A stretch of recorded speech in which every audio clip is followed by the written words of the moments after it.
So I wanted to do this video with my shirt off because I want to let people know that like I have nothing to be ashamed of. Okay, I know what I am. I'm fat. I'm unhealthy. And that's it. Like I just gotta lose weight, and once I lose weight, it'll be a whole different story. You know what I mean? Like I think with everything going on in my life, that people are really running out of things to say about me because all of the things that I was doing bad at, I'm doing great at now. So the only thing really left for people to attack is my weight. So here you go. You know what I mean? This is what I look like. You feel me? It's me.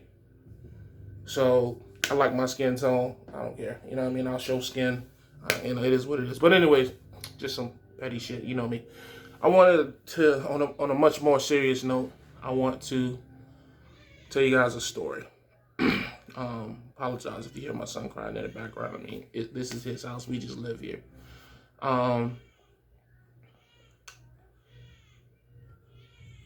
When we went to go to the hospital to my wife to deliver my second son, Jamar.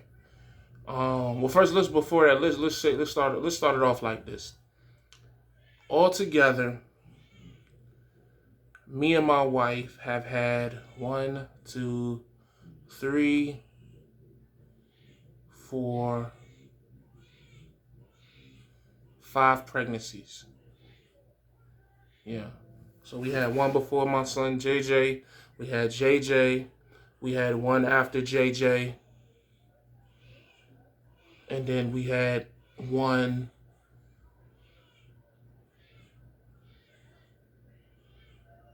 Yeah, hold on. 4. We've had 4 pregnancies. One before JJ, JJ, the one after JJ, and then Jamar. Yeah, we've had 4 pregnancies, but we should have 5 kids. We should have had the kid before JJ, JJ, another kid after JJ, and then my son Jabari originally was twins, and we lost one of the twins. That was a little different. So anyways, so when, unlike, regular couples in relationships, when we get pregnant, it's a mixture of emotions. You know what I mean? Because we've had situations where, we've gotten pregnant and gotten super excited, and that miscarriage, man, it hits you hard. Like, and ain't gonna hold you. Like, I don't know, how anyone up here has had one. The females or guys who their significant others, it's rough. Like, it's just. I wouldn't wish that on anybody. None of my enemies, even those who would wish it upon me and mine, I don't wish it upon you and yours. It's just different. So anyway, when my wife gets pregnant, it's just a high risk type of situation. And what I've learned is that's just a norm for black women. If you look at the history, you look at the research, it's just more dangerous for black women to be pregnant than any other race. It's not a race card thing. It's an actual factual thing that you can research. But anyway, so we went in there, and, my wife was experiencing some pain. I think at this point she was like 39 weeks.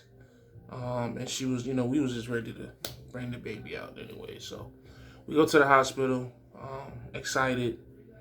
Hey, hopefully because we had already been to the hospital like 2 or 3 times in the last week because of the pain, and she just couldn't take it anymore. And we had already had a C-section scheduled just because my first son came by C-section. And they just, for whatever reason, because she had a C-section the first time, they wanted her to have it again. Still don't really understand that one, but, whatever. The doctor's always right? That's what they tell you. At least that's how they train you. So anyways, we went in there, and, they was like, look, we're going to go ahead and admit you, and we're going to go ahead and do the C-section tomorrow morning. This is, mind you, this is at about like 9 o'clock at night, like 9, 10 o'clock at night, right? So we're sitting in triage, and then they take us to the room. So we in the room. I done went down. I went and got our go bags. You know what I'm saying? And we chilling. And they come and they say, "Hey, changing plans. We gonna take them tonight at midnight." And then we just got super excited because it's just like we knew that at that point that both of our kids were gonna have the same birthdays. My first son was born January 9th, 2015, and Jabari was born January 9th, 2021. So, that just to us was gonna be the dopest thing in the fucking. It is the dopest thing in the world. Like, some people look at it as like a money thing, like, oh no, you know, it's 2 birthdays, more money, but I'm blessed to make the money that I make, so it's just not that big of a deal to me. Humbly, I say. But anyway, so they came and they said that they was gonna come get my wife it was gonna be done at 12. The C-section was gonna be done at 12. So they came and got her at like 11:50, 11:55. You know me, man. I'm recording everything. I was on Instagram, on my stories, excited, hype as fuck.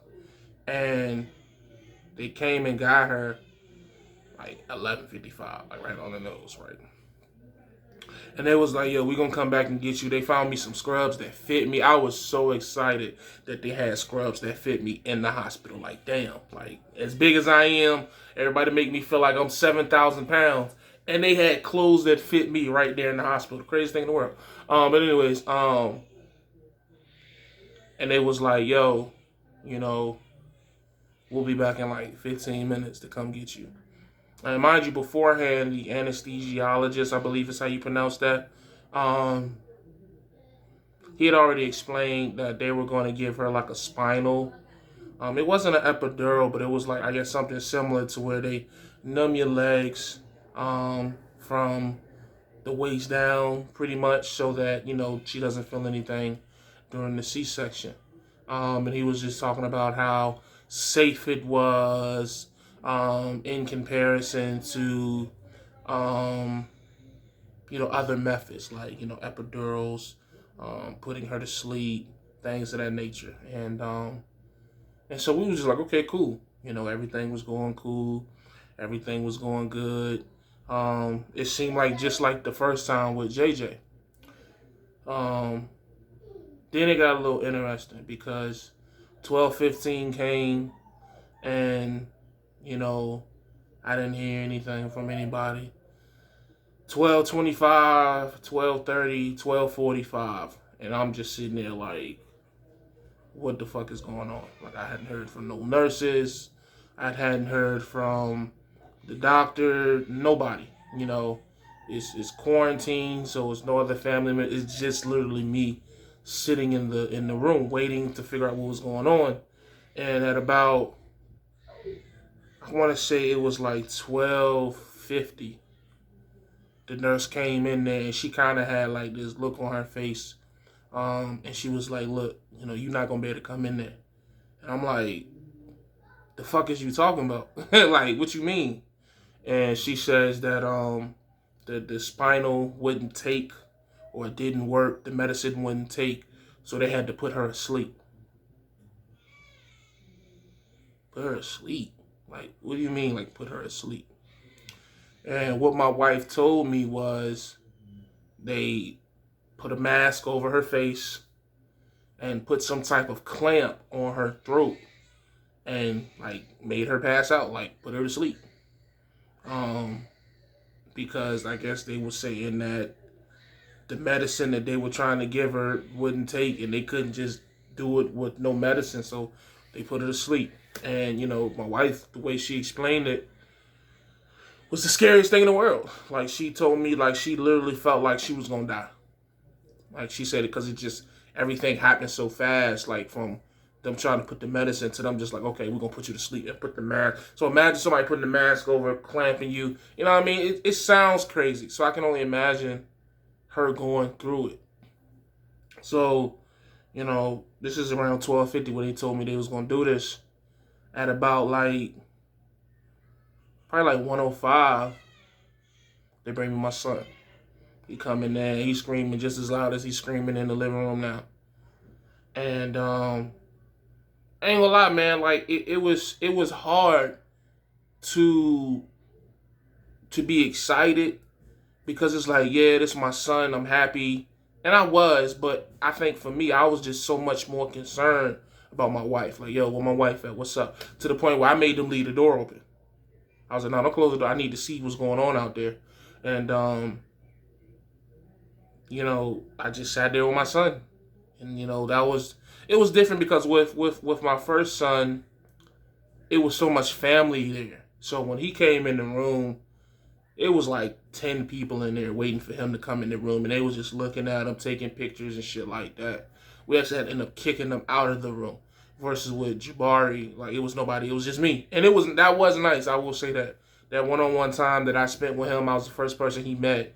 That was super dope. But at the same time, just in the background, just thinking about my wife, man, that shit was like fucking insane. Like I saw her last saw her at 11:55. I didn't see her again until 3 a.m. 3 a.m. So for 3 hours, I'm just sitting there like, what's going on? Did something go wrong? Is she okay? Can I go see her? I couldn't go see her. Like, they just kept telling me I had to wait. And so I'm just sitting there with this crying baby. I done fed him, cleaned him. The nurse then came and did everything. And I still hadn't seen my wife. He still hadn't even met his mom. She still, like my wife gave birth to my son and didn't even meet him until after the fact, which I can't even imagine what that feel like. You know what I mean? Like, imagine going to sleep pregnant and waking up without a baby in you. Like, I can't even, you know what I mean? Like, how do you even fathom some shit like that? Like, you know what I mean? Like, I don't know, man. Like, I'm a man, so I know I can't fully understand the inner workings of a woman's body, but I can't imagine no shit like that. Like, going to sleep, being forced to go to sleep with a baby in you, and you waking up and the baby is not in you anymore. So, they had to, from my understanding, the nurses had to calm her down, and she was crying. It was just tough, man. It was the longest 3 hours of my life. Because it was supposed to be a joyous occasion all the way around. And in the end, it ended up being my son is completely healthy. He's fine. She's fine. She's still healing. But I just, I say all of this. I share this story with you because I really just want people to understand, man, that like the love and respect that I have for my wife, like to be able to do what she did. Like, I don't even know if I could have fathomed doing some shit like that, like being put to sleep while pregnant. Like when you're pregnant, your nerves are high, you're anxious, you know what I'm saying? You just all over the place, and to have that experience happen to you, man, salute to my wife, man. Like on some real shit. I wish that dog would shut the fuck up. Like, for real. Like, salute to my wife, man. And I say all that to say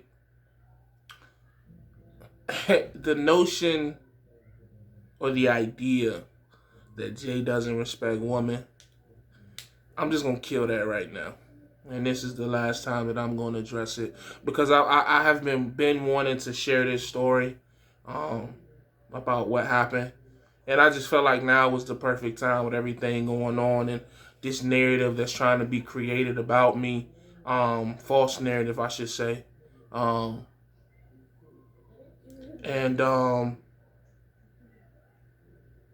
yeah, man, like I don't think that, I don't even know how to say what I'm trying to say. Like,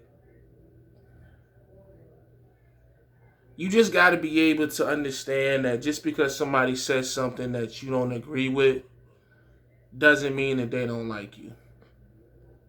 I got plenty of people that's in my comment section that say shit that don't exactly like is positive and I agree with all the time.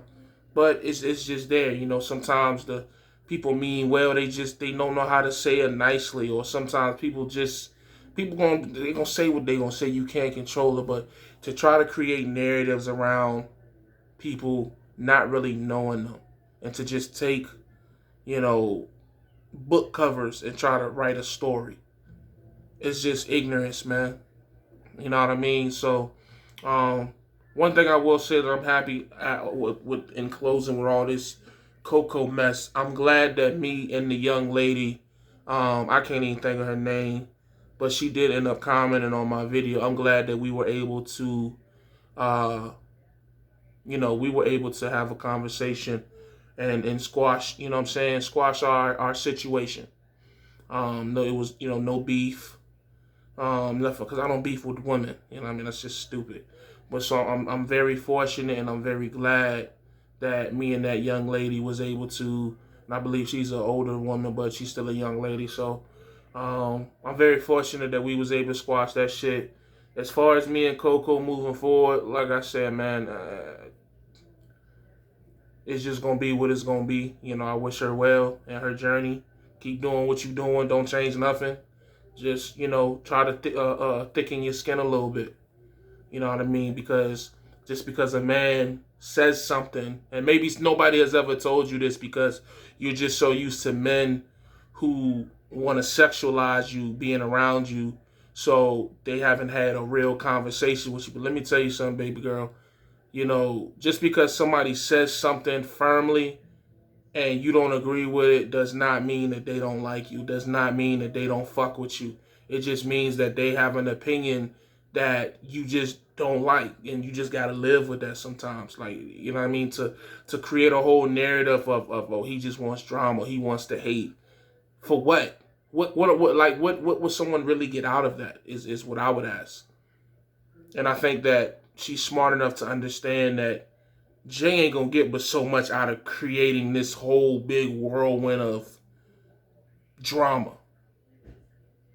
You know what I mean? So, like, you really gotta sit back and really. I think when it's all said and done, when this shit is, 6 months from now, and we look back on this, we're gonna be like, yo, that shit was so stupid. Like, that shit was blown so out of proportion, and I'm just looking forward to getting to that. But until then, man, I'll probably be off YouTube for like a week or two for now, man. Like, I'm gonna just chill. Because I gotta really reevaluate some things. Because it's like I said in my live feed, man. When I be on my own channel, doing my videos, focusing on my shit, I be good. Like, I don't be having no problems. It's all love. You know what I mean? Even niggas that be like, people have issues. They say they have issues with like a Be Smooth or something like that. I'm cool with all people. Like, I'm D-Raj. You know what I mean? I'm cool with everybody. You know what I'm saying? And it just always seems like when I go into other conversations, or I start trying to deal with other YouTubers, man, some way or another I end up in some shit, and I'm just getting tired of being the scapegoat, because that's what it feel like at this point. Jay just gonna be the scapegoat for the mess, because people know Jay gonna say you know what I mean. Like, the reality is people come to me to say what they afraid to say. That's the real reality. If we really want to have that conversation, people know I'm gonna get up here and I'm gonna say what everybody thinking, and for whatever reason, people are afraid to say it because they don't want to offend these channels, because they want to use these channels to grow their channels. You feel me? Like, that's what we really not talking about. Everybody is hopping on the defense of Coco because y'all hoping that she gonna shout y'all out, or say y'all name, and you get that attention or that 15-second high. Oh, she talked to me. Like, I'm just not built like that, man. I'm cool on that shit, for real. So that's why I say, man, I'm gonna take a break, man. I'll check y'all maybe like a week or two. I'll still be on my Instagram, so follow me up there for the behind the scenes and all that shit. But besides that, man, I'm gonna fall back a little bit, man, because I'm really not. This back and forth here was a little different for me. Like, I've done drama, I've done back and forth with grown men and shit like that, or grown men or boys who like to say they grown men. But I've never had a back and forth like this with a female, and it kind of really just, it kind of fucked me up upstairs a little bit, because it's just like, damn, like, the internet is crazy, man. It really is. You know, I've been up here a long time, and I don't think I've ever seen any shit like this. For real. Like, this is crazy. Like, y'all really need to get this shit in check, because it's a major double standard that we're ignoring up here. Like for real. Major double standard. Like, that is insane. So that's what it's gonna be. I'll check y'all in about a week or two, man. Probably after my birthday. You know, I'll be 30. And I'll be 30 this weekend. No, next week. I'll be 30 next week. So maybe I'll come back up here on my 30th birthday, do a 30th live feed, let you guys send me some money or some shit. Y'all be do the cash app. Y'all be this a long ass video, by the way, but I'm gonna still post it today. But that's all I got for y'all, man. Y'all know the vibes, man. As always, stay safe, stay positive, stay productive. God Family Trucking. Keep pushing your goals are closer than what you think they is. And hey, man, if you're using your body for views, keep shaking your ass. I ain't got no problem with it. Do your thing.